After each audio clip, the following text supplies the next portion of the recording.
እንጀምራለን፣ እንጨርሳለን፣ እንጀምራለን፣ እናስተምራለን፣ እንጀምራለን፣ እናንሰራራለን።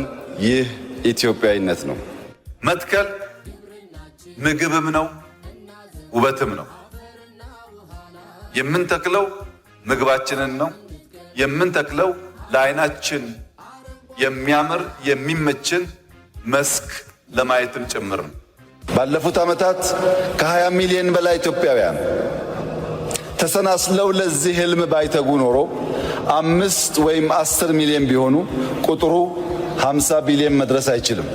50 የደረስነው ቢሊየንስ ኢንቨስት አድርገን ሳይሆን ቢሊየን ቅልቦችን ደምረን ነው።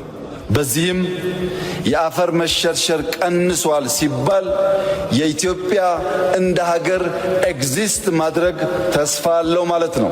እየተከልን ሀገር እያለበስን አፈር እንዳይሸረሸር የተከላከልን ምግባችን እየተከልን ስለምንሄድ ከፍተኛ ፋይዳ ያለው ይሆናል።